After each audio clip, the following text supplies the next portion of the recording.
The moment my nanny looked me in the eyes and said, "I think you like being around me," my entire life changed. Not because she was right, but because, deep down, I already knew something was terribly wrong in my marriage. My name is Ethan Parker, and at the time, I was living what most people would call the American dream. I owned a successful home renovation company in Dallas, Texas. My wife, Rachel, worked as a senior marketing executive for a large tech firm. We had a beautiful 6-year-old daughter named Lily and a spacious house in one of the city's nicest neighborhoods. From the outside, we looked perfect. Inside, we were falling apart. Rachel had started working late almost every night. At first, I didn't question it. "Big project," she'd tell me while grabbing her keys. Another late meeting.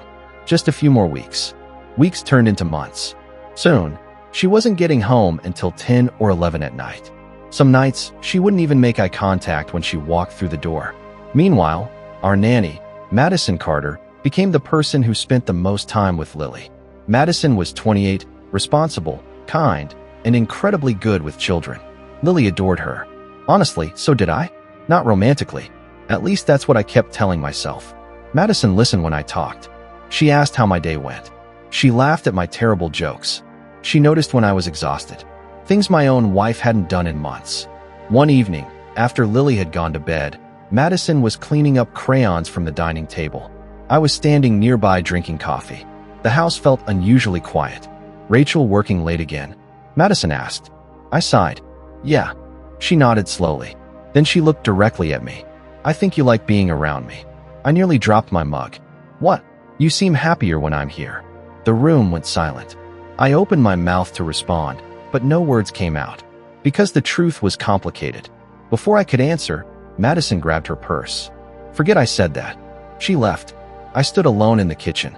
And for the first time, I couldn't stop wondering if the real problem wasn't Madison's comment. It was why my wife hadn't come home for dinner in almost 4 months. That night, Rachel arrived after midnight. And what I found in her purse would make me question everything. I didn't sleep that night. Rachel slipped into bed just after midnight, smelling like expensive perfume and exhaustion. She whispered a quiet, "Sorry I'm late," before turning away from me and pulling the blanket over her shoulder. Normally, I would have let it go, but Madison's words kept echoing in my head. "You seem happier when I'm here." The problem wasn't what she had said. The problem was that I couldn't remember the last time I felt happy around my own wife. Around 2 in the morning, Rachel was asleep beside me while I stared at the ceiling. My mind kept replaying the past few months. The late nights, the secretive phone calls, the sudden password on her phone, the way she'd step outside whenever certain calls came in. Every piece had seemed harmless on its own. Together, they painted a picture I didn't want to see. Eventually, I got out of bed and headed downstairs for water. That's when I noticed Rachel's purse sitting on the kitchen counter. I wasn't looking for evidence. At least that's what I told myself. But when I reached for my glass, I accidentally bumped the purse. Something slipped out. A folded receipt. I picked it up automatically. Then I froze. The receipt wasn't from anywhere near her office. It was from an upscale restaurant downtown. One I recognized immediately. A place called the Vineyard Room. One of the most expensive restaurants in Dallas. The bill was nearly $400. 2 dinners. 2 glasses of wine. Dessert. The date was from the previous Thursday. The same Thursday Rachel had told me she was stuck in meetings until 11. I stared at the paper. My chest tightened. Maybe it was a business dinner. Maybe a client meeting. Maybe there was a reasonable explanation. But something felt wrong. Very wrong. The next morning, I decided to ask. Not accuse. Just ask. Rachel was getting ready for work when I held up the receipt. "What's this?" For a split second, panic flashed across her face. Then it disappeared. A client dinner. Her answer came too quickly. Who was the client? She adjusted an earring. I don't remember. I laughed nervously. You spent $400 and don't remember? Her expression hardened. Why are you going through my things? There it was. Not an explanation. Not confusion. Anger. The conversation ended right there. She grabbed her purse and left without another word. The front door slammed. I stood in the hallway feeling like a stranger in my own home. That afternoon, Madison noticed something was wrong. "Ethan, are you okay?" I hesitated. Then I shook my head. "No." She sat across from me at the kitchen table while Lily played outside. For the next hour, I talked more openly than I had in months. Not about the receipt. Not about cheating. just about feeling invisible, about losing my wife one late night at a time. Madison listened quietly. When I finished, she looked genuinely sad. You deserve someone who chooses you. The sentence hit harder than I expected, because deep down, I wasn't sure Rachel was choosing me anymore. That evening, Rachel claimed she was working late again. Around 7, Lily asked a simple question, one that shattered my heart. Daddy, yes, sweetheart. When does mommy live with us again? I felt like someone had punched me in the chest. Children notice everything, even when we think they don't. After putting Lily to bed, I sat alone in the living room. The house felt empty, too empty, and that's when my phone buzzed. A message from an unknown number. Just one photo, no text, no explanation. My blood turned cold, because the picture showed Rachel, laughing, holding hands with another man. And whoever sent it clearly wanted me to know the truth. But the real shock wasn't the man beside her. The real shock was that I knew exactly who he was, and his betrayal would destroy far more than my marriage. The second I saw that photo, my stomach dropped. I zoomed in, hoping I was mistaken, hoping the dim restaurant lighting had somehow distorted the image. But it hadn't. The man standing beside my wife was Derek Lawson, my business partner, my best friend, the man who had stood beside me at my wedding, the godfather of my daughter. For a moment, I couldn't breathe. I stared at the image again and again. Rachel was smiling, not the polite smile she gave coworkers, not the tired smile she gave me lately. A genuine smile, the kind I hadn't seen from her in months. And Derek was looking at her like she was the only woman in the world. I felt physically sick. I called the unknown number immediately, straight to voicemail. I texted. No response. Whoever sent the photo clearly didn't want a conversation. They wanted me to see it. Nothing more. I sat on the couch until almost midnight, staring at the picture while 1,000 memories ran through my head. Derek and I had built Parker and Lawson renovations together from the ground up. 10 years earlier, we were two broke guys working construction jobs during the day and chasing contracts at night. We survived layoffs, economic downturns, failed projects, everything. I trusted him more than almost anyone. And now he was holding my wife's hand.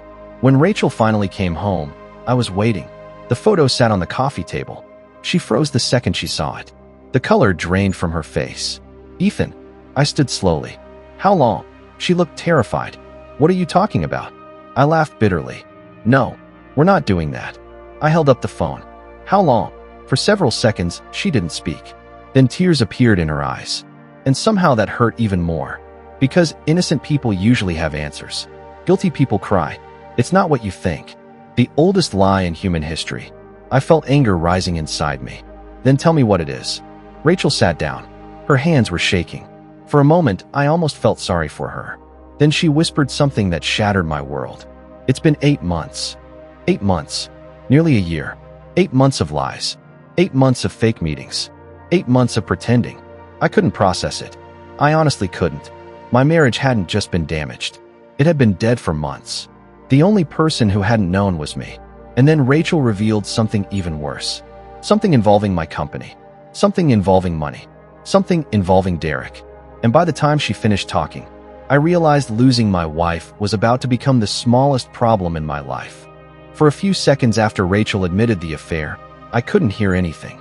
It felt like the entire room had gone silent. 8 months. 8 months of lies. 8 months of business trips, late meetings, and fake excuses. The woman I had loved for 11 years sat across from me with tears running down her face, and somehow I felt nothing. Not anger, not sadness, nothing, just shock. Then Rachel said something that snapped me back to reality. Ethan, there's something else. I stared at her. My voice was cold. What else could there possibly be? She looked down at her hands. The silence lasted so long that I almost told her to leave. Then she finally spoke. Derek has been stealing from the company. My heart stopped. What? She swallowed hard. He's been moving money through subcontractors. I laughed. Not because it was funny, because it was insane. Derek wouldn't do that. She immediately shook her head. He already has. I wanted to call her a liar. I wanted to believe this was just another excuse. Some desperate attempt to make herself look less guilty. But the fear in her eyes looked real. Too real. I found out 3 months ago. I felt another punch to the chest. You knew? She nodded. I confronted him. And he threatened me. The room suddenly felt smaller. Rachel explained that Derek had created several fake vendor accounts connected to shell companies. The invoices looked legitimate. The payments looked legitimate. But the money wasn't going to contractors. It was going to Derek. Thousands at first, then tens of thousands, then hundreds of thousands. Over several years. I couldn't believe what I was hearing. Derek handled most of the financial operations while I focused on projects and clients. I trusted him completely. Apparently, that trust had cost me a fortune. Why didn't you tell me? Rachel's eyes filled with tears. Because by then, she couldn't finish. By then what? She looked away. By then I was already involved with him. There it was. The ugly truth. She hadn't stayed silent because she was scared. She stayed silent because she was protecting the man she was sleeping with. The realization hit me harder than the affair itself. She had chosen him. Again and again. Not just emotionally. Financially. Morally. Every possible way. I stood up and walked toward the kitchen. I needed space. Needed air. Needed something. Behind me, Rachel started crying. I'm sorry. I stopped. Those words should have meant something. Years ago, they would have. Now they sounded empty. Are you sorry because you hurt me? She didn't answer. Or are you sorry because you got caught? The silence told me everything. I walked outside into the cool Texas night. For nearly an hour, I sat alone on the patio, trying to think, trying to understand how my life had fallen apart so quickly. Then my phone buzzed. It was Madison. Madison, is everything okay? Lily seemed worried tonight. I stared at the message. Part of me wanted to ignore it. Instead, I replied, no. Everything is falling apart. 3 dots appeared immediately. Then another message. Madison, I'm sorry. Simple. Honest. No excuses. No lies. Just concern. And strangely, that felt more comforting than anything Rachel had said all night. The next morning, I arrived at the office before sunrise. I wasn't there to work. I was there to find out if Rachel had told me the truth. For hours, I reviewed invoices, bank transfers, and vendor contracts. At first, everything looked normal. Then I found the first discrepancy. Then another. Then another. By noon, my hands were shaking. Rachel had been right. Derek wasn't just having an affair with my wife. He had stolen nearly $2.3 million from our company. And according to the records, he was planning one final move. A move that would leave me bankrupt. A move scheduled to happen in less than 2 weeks. As devastating as Rachel's betrayal had been, I suddenly realized something terrifying. The affair wasn't the biggest betrayal. The biggest betrayal was that my best friend had spent years secretly destroying everything I'd built. And unless I acted fast, he was going to succeed. The drive home from the office felt unreal. The Dallas skyline blurred through my windshield as I replayed the numbers in my head. $2.3 million. Not accounting errors. Not misunderstandings. Stolen. Carefully. Patiently. Over years. Every invoice I uncovered made me feel sicker. Derek hadn't just betrayed me. He had studied me. Learned exactly where my blind spots were. Used my trust against me. When I walked into the house, Rachel was sitting at the kitchen table. She looked exhausted. Like she hadn't slept. For the first time in a long time, I noticed she looked scared. Really scared. Not because she had lost me. Because she was realizing who Derek actually was. I tossed a folder onto the table. You were telling the truth. She stared at the paperwork. Tears immediately filled her eyes. Ethan, don't. My voice came out sharper than I intended. I don't want sympathy from you. She nodded slowly. The pain on her face looked genuine. But the damage was already done. Some things don't heal because someone finally tells the truth. Some things break forever. That night, I barely slept. The next morning was worse. My attorney called. Then my accountant. Then my bank. The dominoes were starting to fall. Several major projects had unexplained cost overruns. Cash reserves were dangerously low. And because Derek had disguised many transactions so well, it looked like I had personally approved them. I wasn't just facing financial disaster. I was facing potential legal scrutiny. By Friday, 3 clients had suspended ongoing contracts. Rumors were spreading. Nobody knew the full story, but everyone sensed trouble. The company I'd spent 10 years building was suddenly standing on a cliff, and I was watching the ground crumble beneath it. Meanwhile, Rachel moved into the guest room. We barely spoke. Lily knew something was wrong. Children always know. One evening, she climbed into my lap while I sat on the couch. Daddy. Yes, sweetheart. Are you sad? I forced a smile. A little. She wrapped her tiny arms around my neck. It's okay. My throat tightened. Why do you think that? Because when I get sad, you hug me. Then she hugged me again. I nearly broke down right there. Because out of everyone in my life, my 6-year-old daughter was the only person who seemed to understand exactly what I needed. A few days later, another blow arrived. Derek disappeared. No calls, no emails, no office appearances, nothing. His house was empty. His assistant hadn't heard from him. Even his parents claimed they didn't know where he was. It was as if he had vanished. The police opened an investigation, but everyone knew these cases moved slowly. If Derek had planned this carefully, he could stay hidden for months, maybe years. The news spread through the company quickly.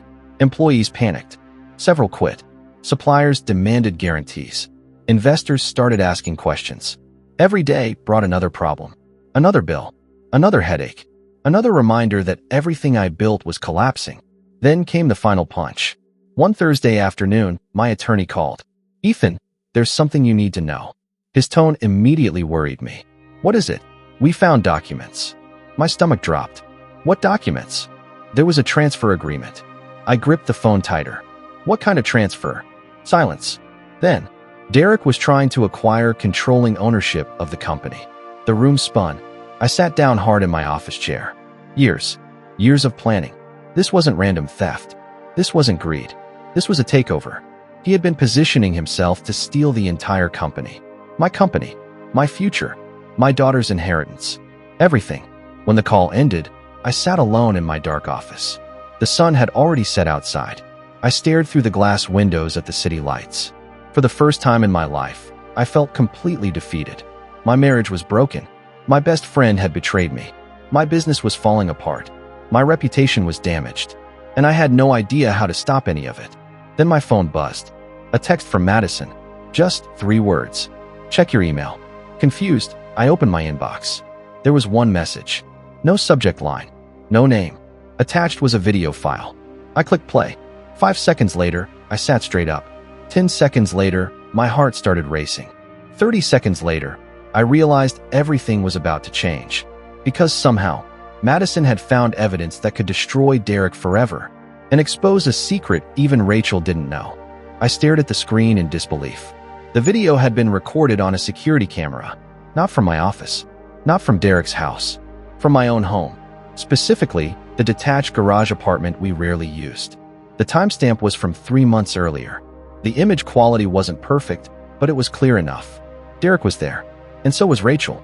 At first, I thought Madison had simply found proof of the affair. But then another man entered the frame. Someone I didn't recognize. The 3 of them sat at a table covered with documents. They weren't acting like people having a secret romance. They were discussing business. Serious business. Then Derek pulled out a folder.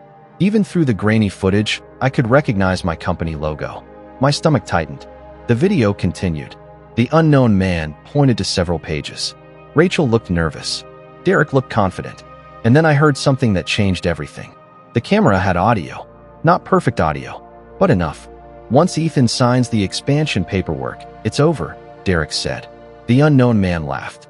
"He'll never see it coming." I felt sick. Derek wasn't stealing from me on impulse. This had been planned. Every step, every lie, every forged invoice, every fake contractor. The affair had simply been one piece of a much larger scheme. The video ended. I immediately called Madison. She answered after one ring. "Ethan, where did you get this?" There was hesitation. Then she sighed. "I wasn't sure if I should tell you." "Tell me what?" "The garage apartment camera." I frowned. "What camera?" "Remember when Lily kept sneaking outside 2 years ago?" I suddenly remembered. I had installed several security cameras around the property. One had been hidden near the garage. Completely forgotten. Apparently, everyone had forgotten. Except Madison. A month earlier, she had noticed the old security system still recording. Out of curiosity, she reviewed some archived footage. That's when she discovered Derek visiting while I was out of town. She hadn't immediately shown me because she wasn't sure what she was seeing. Then everything started making sense. Rachel's late nights, the affair, the financial theft, the meetings, the secret documents. Madison had accidentally uncovered evidence nobody knew existed. Evidence Derek clearly believed had been erased years ago. For the first time in weeks, I felt something other than despair. Hope. A dangerous kind of hope. The next morning I met with my attorney and a forensic accountant. We spent hours reviewing footage, financial records, emails, and contracts. The deeper we dug, the uglier it became. Derek had manipulated nearly every major transaction over the previous 4 years. But he had made one mistake. He had become greedy. Very greedy. The final takeover plan required signatures that were never completed, meaning legally, the company was still mine. Barely, but mine. The attorney leaned forward. "Ethan, if we move quickly, we can stop this." I hadn't heard good news in months. "How?" He smiled. "We don't chase Derek." "What do you mean?" "We make Derek come to us." For the next hour, we developed a plan. A risky one, but maybe the only chance we had. The strategy was simple.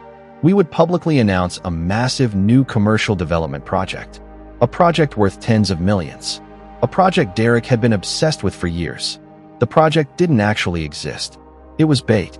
If Derek was still monitoring the company, and we believed he was, he wouldn't be able to resist. The opportunity would be too valuable. The money too tempting. The trap too perfect. For the first time since my life collapsed, I felt focused. Determined. Angry. Not reckless anger. Controlled anger. The kind that waits patiently. The kind that plans. That evening I returned home. Rachel was sitting on the back porch alone.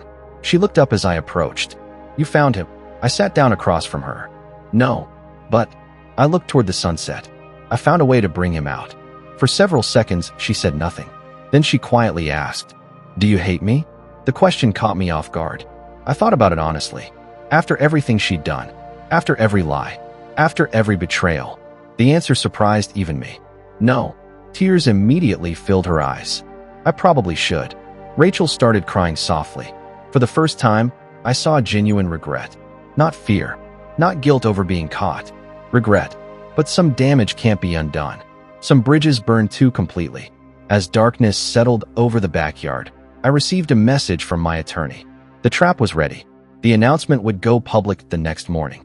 And if our theory was right, within days, Derek Lawson would walk straight into it. What none of us knew was that Derek had already figured out someone was hunting him, and he was preparing one final move. A move far more dangerous than stealing money. A move that would put my family directly in his crosshairs. The next morning, the fake development project went public. On paper, it looked like the biggest deal our company had ever pursued. Press releases were sent out. Industry contacts started talking. Trade publications picked up the story. To anyone watching, it appeared that Parker Renovations had survived the recent turmoil and was about to land a contract worth nearly $50 million. Exactly what we wanted Derek to believe. Then we waited. The first day, nothing happened. The second day, nothing happened. By the third day, I started wondering if our plan had failed. Then my attorney called. "Ethan, we got movement." I sat upright in my chair. What kind of movement? Someone accessed one of the old vendor accounts. My pulse quickened. The vendor account was one of the shell companies Derek had used to steal money. Only a handful of people even knew it existed. And according to the digital records, someone had logged in from a private network in Colorado. For the first time, we had a lead. Over the next 48 hours, more activity appeared. Emails, financial inquiries, requests for project documents. Someone was sniffing around the bait, and all signs pointed to Derek. I should have felt victorious. Instead, I felt nervous. Because desperate people make dangerous decisions. And Derek had already proven he was willing to destroy lives to get what he wanted. That fear became real on Friday evening. I arrived home just after sunset. The house was unusually quiet. Too quiet. I immediately noticed Rachel standing in the kitchen. Her face was pale. "Ethan." My stomach dropped. "What happened?" She handed me her phone. There was a text message. No number. Just a private sender. The message read, "Stop looking for me." Attached was a photograph. My blood turned cold. It was Lily, getting out of her school bus. Taken that very afternoon. Someone had been watching my daughter. For a moment I couldn't breathe. Rachel burst into tears. "He knows." My hands shook as I stared at the image. Every protective instinct inside me exploded. The money didn't matter anymore. The company didn't matter. The affair didn't matter. Nothing mattered except my daughter. Within an hour, the police were involved. Security was increased around the house. Additional cameras were installed. Lily was temporarily pulled from school and kept with family members whenever possible.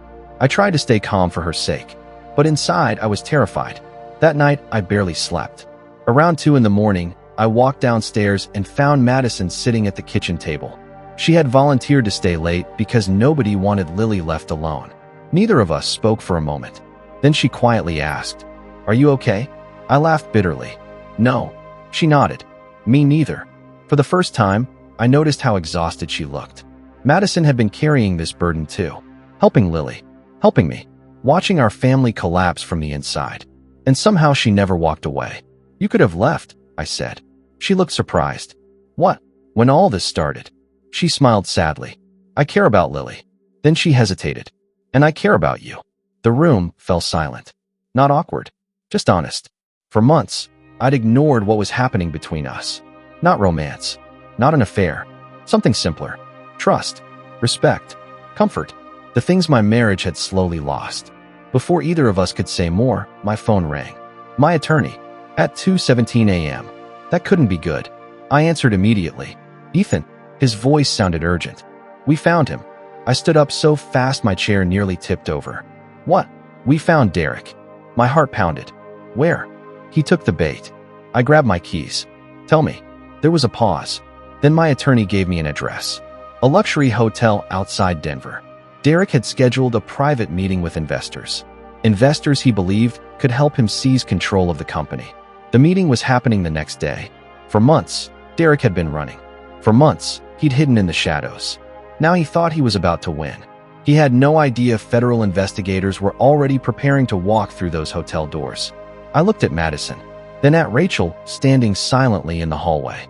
The affair, the lies, the betrayal, everything had led to this moment. Tomorrow I would finally face the man who destroyed my marriage, stole my company, and threatened my family. But deep down, I had a feeling Derek wasn't finished.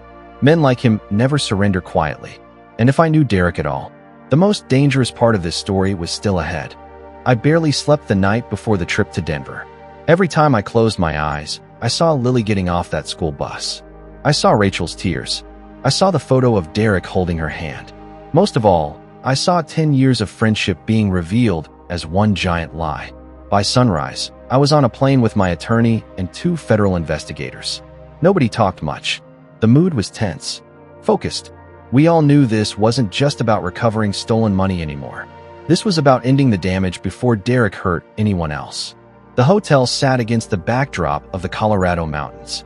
Beautiful, peaceful, the exact opposite of how I felt. We arrived 2 hours before Derek's scheduled meeting. Investigators coordinated quietly with hotel security. Everything was ready. All we had to do was wait. Those 2 hours felt longer than the previous 2 months. Then finally, one of the agents received a message. "He's here." My heart immediately started racing. Through a security monitor, I watched Derek enter the building. For a moment, he looked exactly the same. The same confident walk, the same expensive suit, the same smile he used when closing major deals. The smile I'd trusted for years. Then reality hit me. This wasn't my friend. Maybe he never had been. The investors arrived shortly afterward. The meeting began in a private conference room. And that's when the trap snapped shut. Federal agents entered first. Hotel security followed. Then attorneys. Then financial investigators. The expressions around the conference table changed instantly.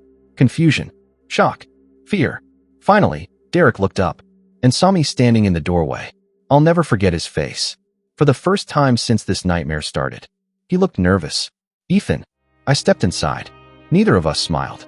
Neither of us shook hands. The room was completely silent. "You should have stayed gone," Derek said. I almost laughed. Even now, he was acting like I had betrayed him. "You're still lying." His jaw tightened. "You think you're the victim?" The question stunned me. The victim? The man had stolen millions, destroyed my marriage, threatened my daughter, and somehow he still believed he was justified. Then he said something I never expected, something that explained everything. "You were always the face of the company." I frowned. "What?" Everyone praised Ethan Parker. His voice grew sharper. Every article, every interview, every award. The room listened. Years of resentment poured out of him. I built that company too. There it was. The truth. Not greed. Not money. Jealousy. Pure jealousy. For years, Derek had convinced himself that my success came at his expense. Instead of building himself up, he chose to tear me down. He convinced himself he deserved everything I had, including my company, including my wife. including my life. The affair wasn't about love. It was about winning. Rachel had simply become another thing he wanted to take from me. When investigators presented the evidence, Derek's confidence began collapsing. The financial records, the shell companies, the fake invoices, the hidden transfers. Then came the security footage. The footage Madison had found. The moment that changed everything. Derek's attorney watched the video, then closed his eyes. He knew it was over. Everyone did. For a moment, Derek looked directly at me, and I saw something I'd never seen before. Fear. Real fear. Not of prison. Not of losing money. Fear of being exposed for who he truly was. As agents escorted him out of the conference room, he stopped beside me. His voice dropped low, almost a whisper. "You think this fixes everything?" I stared at him. "No." He smirked. "Rachel still chose me." For a split second, the old anger returned. Then something unexpected happened. I smiled. Not because his words didn't hurt, because they no longer controlled me. Maybe. His smile faded. But she didn't choose herself. For the first time, he had no response. The agents led him away. And just like that, the man who had spent years stealing my life disappeared through a hotel doorway in handcuffs. But the hardest confrontation of all was still waiting for me back home. Because while Derek was finally gone, Rachel and I still had to face the truth about us. 3 days after Derek's arrest, I returned to Dallas. The media coverage was everywhere. News stations reported the fraud investigation. Business publications covered the financial crimes. Former employees began coming forward with stories about suspicious transactions and strange behavior they had witnessed for years. The evidence kept growing. And with every new revelation, it became clearer that Derek's empire of lies was finally collapsing. Ironically, the company survived. Barely. Several investors who had considered pulling out decided to stay after learning I had been the victim, not the architect, of the fraud. Major clients renewed contracts. Employees who had resigned started calling about returning. For the first time in months, the future didn't look completely hopeless. But business wasn't the thing weighing on my mind. Rachel was. The night I came home, Lily ran into my arms before I even made it through the front door. "Daddy." I picked her up immediately. The stress, the fear, the sleepless nights, it all disappeared for a moment. "Hey, sweetheart." She wrapped her arms around my neck. "Are the bad guys gone?" I swallowed hard. "Yeah." She smiled. "Good. Children have a way of simplifying life." To Lily, the story wasn't about fraud, betrayal, or stolen money. There were bad guys, and now they were gone. I wished life were that simple. Later that evening, after Lily had gone to bed, Rachel asked if we could talk. We sat across from each other at the same kitchen table where so many painful conversations had happened over the previous months. Neither of us spoke at first. Finally, Rachel broke the silence. "I don't expect forgiveness." I nodded. "Okay." Tears immediately filled her eyes. Not because I was being cruel, because she knew I was being honest. She looked down at her hands. "I loved you." The words hung in the air. Past tense. Loved. Not love. Loved. And strangely, that made everything clearer. I know. More tears. I don't know when things changed. I believed her. Sometimes relationships don't explode overnight. Sometimes they slowly drift apart while nobody notices. One missed conversation. One ignored feeling. One lonely night at a time. That didn't excuse what she did. Nothing could. But understanding something and forgiving it are two different things. Rachel took a deep breath. "Can we ever fix this?" I stared out the window. The answer had haunted me for weeks. I wanted to say yes. For Lily. For the memories. For the life we'd built. But the truth wouldn't let me. No. Rachel closed her eyes. And for a moment, I thought she might collapse. Instead, she nodded. Slowly. Painfully. As if she had already known. A few months later, our divorce was finalized. It wasn't ugly. It wasn't dramatic. Just sad. Two people acknowledging that some damage cannot be repaired. We focused on co-parenting Lily. Over time, the anger faded. The hurt softened. The scars remained. But they no longer controlled my life. And then something happened that I never expected. Madison gave notice. When she handed me the letter, I laughed. "You found another family?" She smiled. "Actually, I got accepted into a child psychology graduate program." I stared at her, then grinned. "Seriously?" She nodded. "I leave in a month." For a moment, I felt something I hadn't anticipated. Disappointment. Not because Lily would miss her, though she would, because I would miss her too. A lot. Over the previous year, Madison had become one of the most important people in our lives. Not through grand gestures, not through romance, through loyalty, through kindness, through showing up when things were falling apart. A week before she left, we met for coffee, then another coffee, then dinner, then another dinner. Neither of us rushed anything. Neither of us pretended. Life had already taught us how dangerous illusions could be. Instead, we built something slowly. Honestly, the way relationships are supposed to be built. 2 years later, I stood in a park watching Lily run across the grass while Madison sat beside me on a bench. She wasn't our nanny anymore. She was my partner, my best friend, the woman who had quietly helped me survive the worst chapter of my life. She smiled as Lily chased a kite through the afternoon sunlight. Then she looked at me. "You okay?" I laughed. The same question she had asked me countless times before. But this time, my answer was different. Yeah, and for the first time in years, I truly meant it. Looking back now, I realized the biggest lesson wasn't about betrayal. It wasn't about revenge. It wasn't even about losing everything. It was about recognizing who stands beside you when your world falls apart. Some people promise loyalty and disappear. Others quietly prove it through their actions. My marriage ended because trust was broken. My future began because trust was earned. And sometimes the person who saves your life isn't the one you expected to spend it with. Sometimes it's the person who simply stays when everyone else leaves.